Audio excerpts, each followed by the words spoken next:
Hello दोस्तों, मेरा नाम है यश। स्वागत है आपका मेरे चैनल द ट्रेलर में। नॉर्थ कोरिया ये वो देश है जो दुनिया भर में अपनी तानाशाही और सख्त कानून के लिए जाना जाता है और यही वजह है कि देश से भागने वालों की आने वाली पीढ़ियों तक को इसकी सज़ा भुगतनी पड़ती है।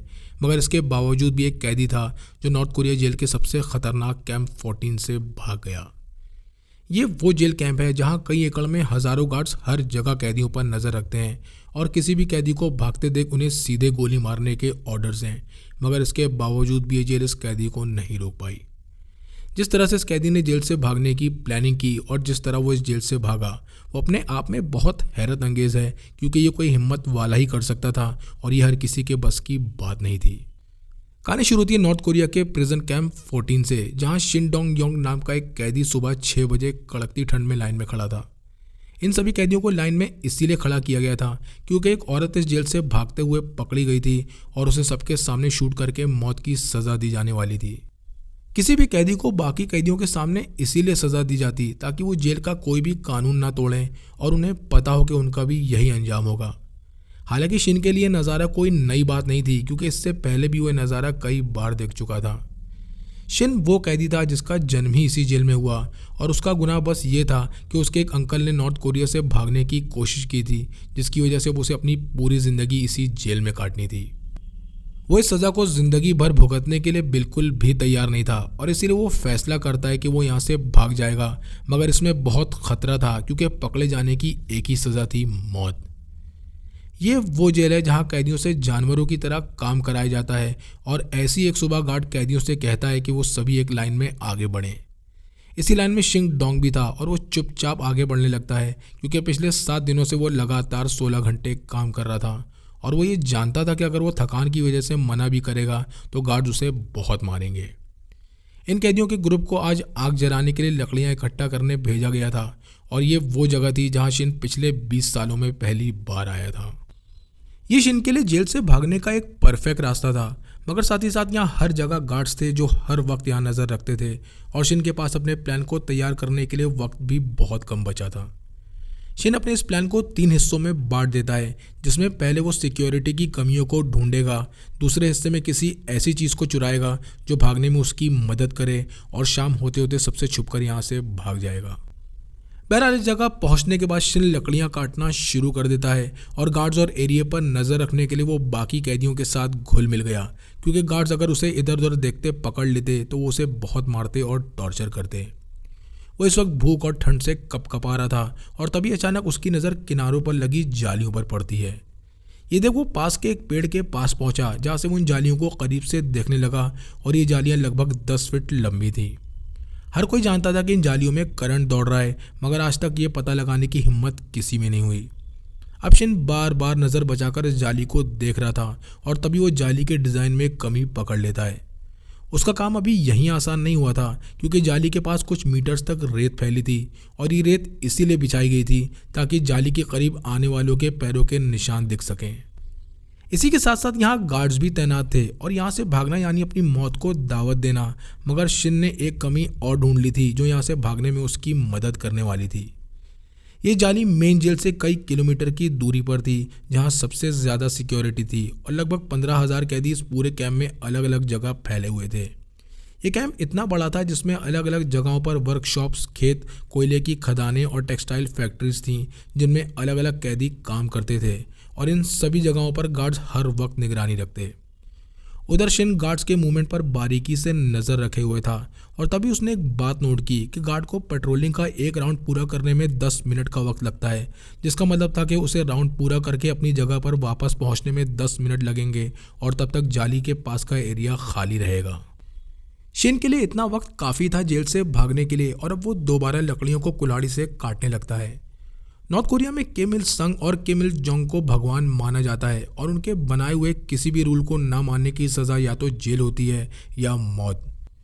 जो भी शख्स उनके किसी भी रूल को तोड़ता है उसे नॉर्थ कोरियन जेल भेज दिया जाता है और शिन डॉग भी एक ऐसी जेल में था जहां लगभग 1 लाख कैदी थे। इस जेल में कुल 4 कैंप्स थे, जिनमें अलग अलग कैंप्स में अलग अलग कैदियों को रखा गया था, जिसमें कुछ कैदी दूसरे कैदियों को पढ़ाते लिखाते थे और जिन्हें बाद में रिहा भी कर दिया जाता। मगर शिन डॉग की किस्मत इतनी अच्छी नहीं थी। जिस कैंप में शिन डॉग था वो इस जेल का सबसे खतरनाक और डरावना कैंप था, जहां उन लोगों को सज़ा दी जाती थी जो नॉर्थ कोरियन लीडर्स की सोच के खिलाफ थे, और इस कैंप को कैंप 14 के नाम से जाना जाता था।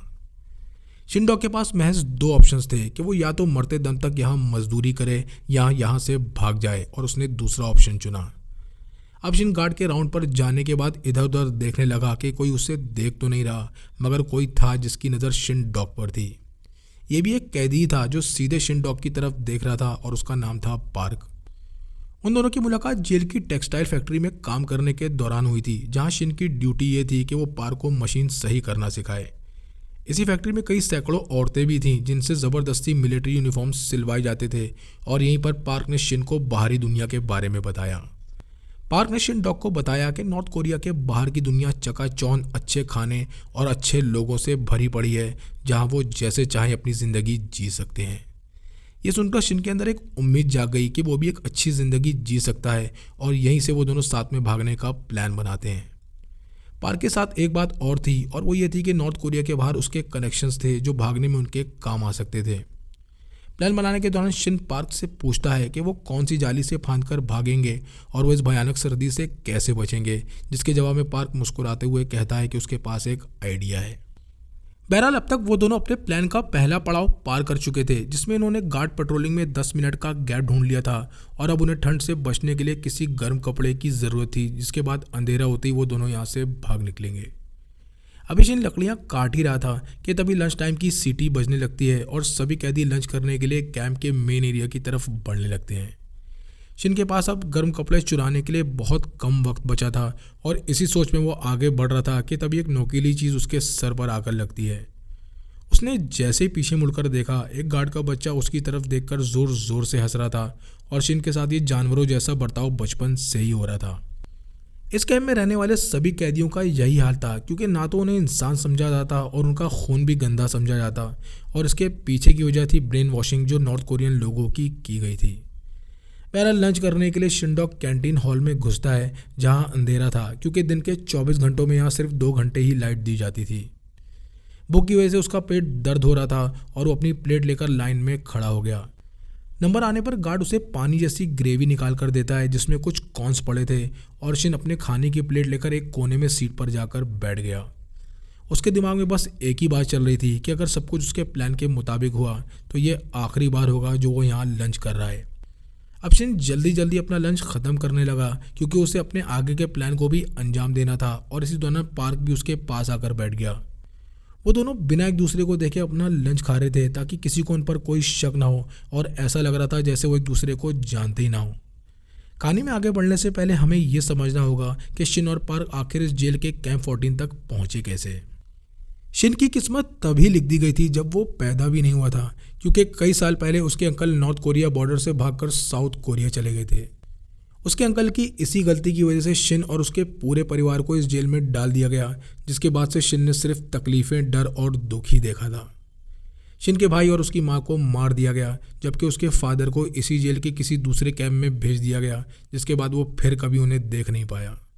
ये कितना अजीब और डरावना है कि शिन को उस जुर्म की सज़ा काटनी पड़ रही थी जो उसने किया ही नहीं था, बल्कि तब वो इस दुनिया में ही नहीं था। बहरहाल लंच खत्म करके शिन अपनी प्लेट में देखने लगा, और वहीं पार्क उठकर वहाँ से चला गया, क्योंकि अब उन्हें गर्म कपड़ों का इंतज़ाम करना था। इस जेल में मौजूद सभी कैदियों को महज एक जोड़ी यूनिफॉर्म ही दिया जाता था, और ये कपड़े इतने गर्म भी नहीं थे जो कैदियों को नॉर्थ कोरिया की ठंड से बचा सकें। शिन डॉग ये बात जानता था कि अगर उसने और कपड़ों का इंतज़ाम नहीं किया तो भागने के दौरान वो दोनों जिंदा नहीं बच पाएंगे। बहरहाल लंच खत्म करने के बाद शिन अपने बैरक की तरफ बढ़ गया, क्योंकि आज वो अपनी ज़िंदगी का सबसे बड़ा रिस्क लेने वाला था। जिन बैरक्स में सभी कैदियों को रखा जाता था उनकी हालत बहुत ज़्यादा ख़राब थी, क्योंकि एक तो ये बैरक्स बहुत छोटे थे और हर बैरक्स में 50 कैदी रहते थे। ये सभी कैदी बर्फीली ठंड में नंगी ज़मीन पर सोते थे, जहाँ ना उन्हें ओढ़ने के लिए कंबल दिया जाता और ना ही तकिया। ठंड से बचने के लिए महज उनका यूनिफॉर्म ही था, और टॉयलेट करने के लिए भी उन्हें सिर्फ एक बाल्टी दी गई थी। ना उन्हें नहाने के लिए साबुन दिया जाता और ना ही टिश्यू पेपर, और इस कैंप के हालात बद से बदतर थे। बहरहाल बैरक के अंदर जाने के बाद शिन वहीं ज़मीन पर बैठ गया और एक कैदी की तरफ देखने लगा। ये वो कैदी था जिस पर कई दिनों से शिन नज़र रखे हुए था, और ये कैदी जेल की टेक्सटाइल फैक्ट्री में काम करता था। क्योंकि वहाँ वो कपड़ा काटने का काम करता था, इसीलिए इस कैदी ने अपने लिए एक एक्स्ट्रा ठंड के गर्म कपड़े बना लिए थे और वो भी सबकी नज़रों से छुपा कर, और इन कपड़ों को उसने बैरक के कोने में छुपा दिया था। बहरहाल जब ये कैदी बैरक से बाहर चला गया, शिन अपनी जगह से खड़ा हुआ और दूसरे कैदियों से नज़र बचाकर उस कैदी की जगह पर पहुंचा और यूनिफॉर्म उठाकर दूसरे कोने में छुपा दिया। उसे जब इस बात का यकीन हो गया कि किसी ने उसे नहीं देखा है, तब वो इस यूनिफॉर्म को अपने पहने कपड़ों के अंदर छुपा लेता है। इसी दौरान बैरक का दरवाज़ा खुलता है और पीछे से एक आवाज़ आती है, इंस्पेक्शन। ये सुनते शिन के पूरे बदन का खून सूख गया, क्योंकि उसे लग रहा था कि शायद गार्ड ने कुछ देख लिया है, इसीलिए वो कैदियों की तलाशी लेने आए हैं। हालांकि ये तलाशी दिन में कभी भी और कई बार होती थी, मगर हर कैदी इन तलाशियों से बहुत डरता था। बैरक के अंदर आते ही गार्ड सभी कैदियों से लाइन में खड़े होने के लिए कहता है और सभी कैदी फटाफट एक लाइन बनाकर खड़े हो जाते हैं। अब गार्ड एक बूढ़े कैदी की तरफ इशारा करते हुए कहता है कि वो आगे आ जाए और फिर वो उसकी तलाशी लेना शुरू कर देता है। इस तलाशी में बूढ़े कैदी की जेब से एक छोटा गोभी पत्ता निकला और वो गार्ड से कहता है कि ये मेरे पोते के लिए है जो दूसरे बैरक में बंद है। ये सुनते ही गार्ड ने उसे अपने डंडे से इतनी ज़ोर से मारा कि वो वहीं ज़मीन पर गिर गया और तभी दूसरा गार्ड वहाँ अपनी मेटल रॉड के साथ आया और उस बूढ़े कैदी को मारने लगा। ये देख बाकी कैदी कांप रहे थे और डर के मारे वो सभी अपने सर नीचे झुकाए हुए थे। शिन का दिल अब जोर जोर से धड़कने लगा और उसे यही लग रहा था कि अगर गार्ड्स ने उसे चेक कर लिया और उन्हें दूसरा यूनिफॉर्म मिल गया तो उसका खेल ख़त्म हो जाएगा। जिसका डर था वही हुआ, क्योंकि दूसरा गार्ड जिन की तरफ इशारा करते हुए उसे आगे आने के लिए कहता है। ये सुनते ही शिन सुन पड़ गया और गार्ड ने उसकी तलाशी शुरू कर दी। तलाशी की शुरुआत करते हुए गार्ड ने पहले उसका शोल्डर चेक किया और फिर उसके हाथ, जिसके बाद कमर से होते हुए वो उसके पैरों को चेक करने लगा। अब इसे शिनडोंग की अच्छी किस्मत कहें या करिश्मा कि गार्ड का हाथ उसकी पीठ की तरफ नहीं गया जहां दूसरा यूनिफॉर्म छुपा था, और फिर शिन के आसपास एक चक्कर लगाने के बाद गार्ड ने उसकी आंख में आंख डालकर कहा कि सब सही है। शिन ने एक चैन की सांस ली और अब वो दोबारा अपनी लाइन में चला गया, जिसके बाद गार्ड्स बाकी कैदियों की तलाशी लेने लगे, मगर वो इस बात से बेखबर थे कि उनके हाथ से कैदी निकल चुका है। अब शिनडोंग ने इस प्लानिंग का दूसरा पड़ाव भी पार कर लिया था, जिसके बाद उसे लगने लगा कि चीज़ें उसके हिसाब से काम कर रही हैं, और तभी बैरक के बाहर का घंटा बजने लगा और सभी गार्ड चिल्लाकर कैदियों को बाहर बुलाने लगे। उन सभी कैदियों की दोपहर की शिफ्ट का वक्त शुरू हो चुका था और शिन के दिमाग में बस यही चल रहा था कि अगर सब कुछ उसके प्लान के हिसाब से हुआ तो दोबारा उसे कभी इस बैरक में दोबारा सोना नहीं पड़ेगा। शिन बाकी कैदियों के साथ लकड़ियां काटने दोबारा उसी तरफ चला गया जहां वो जाली थी, और अब तक सब कुछ उसके प्लान के हिसाब से जा रहा था और यही बात उसे परेशान भी कर रही थी। चलते हुए शिन की नज़र उस जगह पर भी पड़ी जहां कैदियों को भागने पर मौत की सज़ा दी जाती है, जिससे शिन को याद आ गया कि अगर वो आज यहाँ से भाग नहीं पाया तो उसकी ज़िंदगी का आखिरी दिन होगा। शिन के आगे आगे पार्क भी चल रहा था, जिसकी जेल में आने की कहानी बहुत दुख भरी है। पार्क प्योंगयांग में ताइक्वांडो सेंटर का हेड हुआ करता था, मगर उसकी जॉब जाने के बाद उसकी पूरी दुनिया ही बदल गई। बेरोजगार होने के बाद उसने अपनी बीवी के साथ north Korean border illegally cross किया और चाइना चला गया, जिसकी खबर उसने नॉर्थ कोरियन ऑफिशियल्स को नहीं दी। लगभग 1 साल बाद नॉर्थ कोरिया में इलेक्शंस होने वाले थे, जिसमें वोट करने के लिए वो नॉर्थ कोरिया जाने का फैसला करता है, क्योंकि उसका मानना था कि अगर उसने वोट नहीं किया तो नॉर्थ कोरिया में पता चल जाएगा कि वो यहाँ से भाग गया है। यही पार्क की सबसे बड़ी गलती साबित हुई, क्योंकि जैसे ही वो नॉर्थ कोरियन बॉर्डर पहुंचा, गार्ड्स ने उसे और उसकी फैमिली को डिटेन कर लिया। पार्क ने गार्ड्स को बताया कि वो सिर्फ अपने रिश्तेदारों से मिलने चाइना गया था और वो वोट करने आया है, मगर गार्ड्स ने उसकी किसी भी बात पर यकीन नहीं किया। आखिरकार पार्क पर चाइना के लिए जासूसी करने के चार्जेस लगाए गए, जिसके बाद उसकी बीवी और छोटे बच्चे को उम्र कैद के लिए जेल भेज दिया गया। इस दिन के बाद से पार्क अपने बीवी बच्चों को कभी दोबारा नहीं देख पाया और कैंप 14 में जानवरों से भी बदतर जिंदगी जी रहा था। बहरहाल आगे बढ़ते हुए सभी कैदियों की नज़र एक सीमेंट से बने बंकर पर पड़ती है, जिसमें ना कोई खिड़की थी और ना कोई दरवाज़ा। गार्ड्स भी इस बंकर के बारे में कोई बात नहीं करते, क्योंकि एक अंडरग्राउंड जेल थी जहां कई महीने तक शिन को रखा गया था और टॉर्चर किया गया था। ये अंडरग्राउंड जेल कैदियों के लिए किसी बुरे सपने की तरह थी, जहां ना कोई खिड़की थी और ना ही कोई वेंटिलेशन। यहाँ अलग अलग नुकीले औजार रखे थे जिनसे कैदियों को टॉर्चर किया जाता और यहाँ तक कि वो अपनी जान भी गंवा देते। अब पार्क और शिन तेज तेज चलने लगते हैं और तब ये गार्ड चिल्लाते हुए सभी कैदियों से कहता है कि वो जल्दी जल्दी अपना काम शुरू करें। इसी दौरान दो कैदियों को भी बाकी कैदियों पर नज़र रखने के लिए कहा गया और अगर कोई भी कैदी इस दौरान भाग जाता तो इसकी सज़ा इन दोनों कैदियों को मिलती। बहरहाल बाकी कैदियों के साथ शिन और पार्क भी लकड़ियां काटना शुरू करते हैं, मगर इस दौरान ना तो वो दोनों एक दूसरे से बात कर रहे थे और ना ही एक दूसरे की तरफ देख रहे थे, जिससे किसी को उन पर कोई शक ना हो। वो दोनों खामोशी से हर चीज़ पर नज़र रख रहे थे और अंधेरा होने का इंतज़ार कर रहे थे ताकि बिना किसी की नज़र में आए वो यहाँ से भाग सकें। ठंड भी वक्त के साथ बढ़ती ही जा रही थी और शिन और पार्क एक दूसरे से कुछ दूरी पर लकड़ियां काट रहे थे।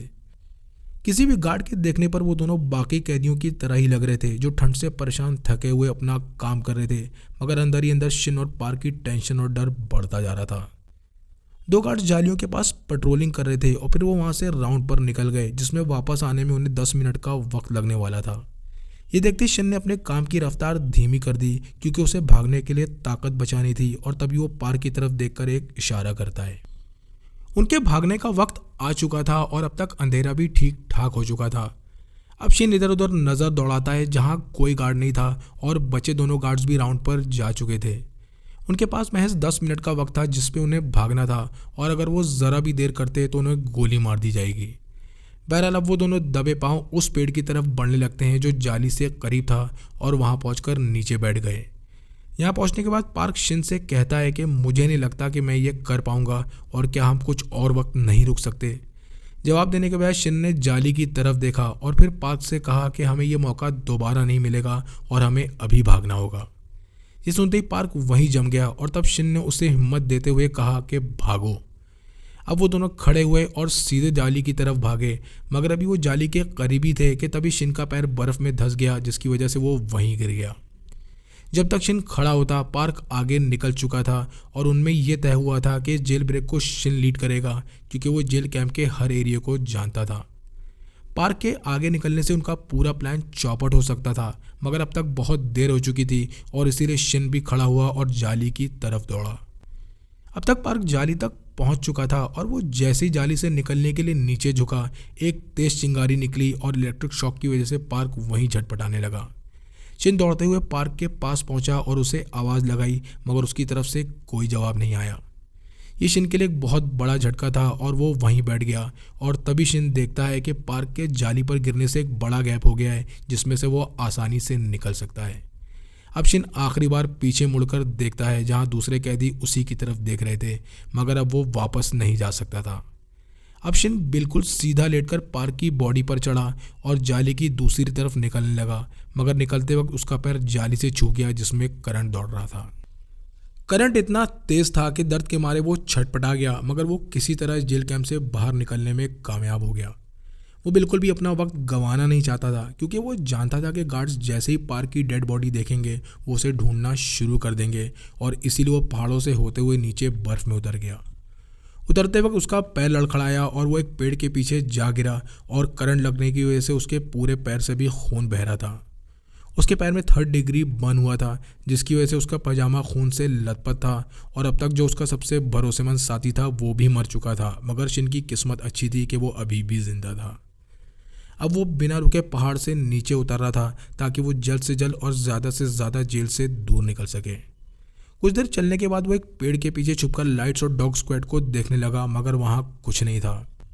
उधर गार्ड्स जैसे ही अपना राउंड ख़त्म करके जाली के पास पहुँचे, वहाँ उन्हें पार्क की डेड बॉडी तार पर झूलती दिखाई दी और साथ ही साथ रेत में 2 लोगों के पैरों के निशान दिखाई दिए, जिससे उन्हें यह समझ आ गया कि एक कैदी भाग चुका है। इसके फ़ौरन बाद ही जेल का अलार्म बजा दिया गया और गार्ड्स के बैरक के बाहर ये ऐलान कर दिया गया कि कैदी भाग चुका है, जिसे जल्द से जल्द पकड़ना है। कुछ ही देर बाद कई सारे गार्ड्स पूरे कैंप के कोने कोने में फैल गए और अब वो रेत में बने पैरों के निशानों का पीछा करने लगे। जेल से कुछ दूर निकलने पर शिन को एक किसान का घर दिखाई देता है और वो लड़खड़ाते हुए उसके दरवाजे पर पहुंचा और खटखटाने लगा। तभी उसकी नज़र नीचे पड़ी और उसने देखा कि दरवाजे पर ताला लटका है, जिसके बाद वो पास रखी कुल्हाड़ी उठाता है और उससे ताला तोड़ देता है।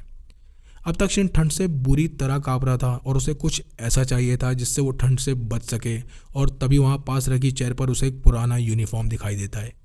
हालांकि पहनने पर यूनिफॉर्म काफ़ी बड़ा था, मगर शिन को ठंड से राहत मिल गई थी। अब उसे जल्द से जल्द यहाँ से निकलना था, क्योंकि जितनी ज़्यादा देर वो यहाँ रुकेगा गार्ड्स उसके उतना ही करीब आते जाएंगे। मगर दर्द और थकान की वजह से वो कुछ देर वहीं बैठ गया, जिसकी वजह से उसकी आंख लग गई। आँख खुलते ही वो घबरा कर उठा और फौरन वहाँ से भागा और लगभग 3 हफ्तों तक अलग अलग ट्रक्स और गाड़ियों से लिफ्ट लेने के बाद वो आखिरकार चाइना बॉर्डर तक पहुँच गया। इसी बॉर्डर के पास शिन की मुलाकात एक बूढ़े आदमी से हुई, जिसने शिन से कहा कि वो बॉर्डर पर खड़े गार्ड्स को रिश्वत खिलाकर चाइना चला जाए। चूँकि शिन के पास कोई आइडेंटिफिकेशन पेपर्स नहीं थे, मगर उसने किसान के घर से चुराकर जो यूनिफॉर्म पहना था वो नॉर्थ कोरियन मिलिट्री का था और उसने इसी का फ़ायदा उठाया। यह यूनिफॉर्म पहनकर वो चाइना बॉर्डर पहुंचा, जहां उसने बताया कि वो एक फ़ौजी है और चाइना में अपने रिश्तेदारों से मिलने जा रहा है। बॉर्डर पर खड़े गार्ड्स को रिश्वत खिलाने के लिए उसने सिगरेट्स और कुछ खाना दिया जो उसने किसान के घर से चुराया था, और इस तरह वो नॉर्थ कोरिया से चाइना भागने में कामयाब हो गया। हालांकि उसकी परेशानी अभी ख़त्म नहीं हुई थी, क्योंकि उसे डर था कि अगर वो चाइना में पकड़ा गया तो उसे इलीगल माइग्रेंट बताकर वापस नॉर्थ कोरिया भेज दिया जाएगा। कई सालों तक शिन चाइनीज़ अथॉरिटीज़ से छुपकर इधर उधर रहा और तभी उसकी मुलाकात एक जर्नलिस्ट से हुई जो उसे साउथ कोरियन एम्बेसी ले गया। यहीं से उसे लीगल तरीके से साउथ कोरिया भेज दिया गया, जहां वो आज भी रह रहा है। शिन के ऊपर एक बुक भी लिखी गई, जिसके पब्लिश होने के बाद शिन पूरी दुनिया में मशहूर हो गया और तब उसने नॉर्थ कोरियन जेल कैंप्स का डरावना सच पूरी दुनिया के सामने रख दिया। आज वो साउथ कोरिया में सभी मीडिया हाउसेस की नज़रों से दूर एक अच्छी ज़िंदगी गुजार रहा है, मगर उसकी कहानी आज भी ज़िंदा है और हमें ये सिखाती है कि ज़िंदगी उन्हीं लोगों की बदलती है जो रिस्क लेते हैं, और इसी रिस्क की वजह से वो पहला कैदी बना जो कैंप 14 से भागने में कामयाब हुआ। आपको ये कहानी कैसी लगी कमेंट सेक्शन में लिखकर ज़रूर बताएं। चैनल को लाइक और सब्सक्राइब करें। मिलते हैं नेक्स्ट वीडियो में।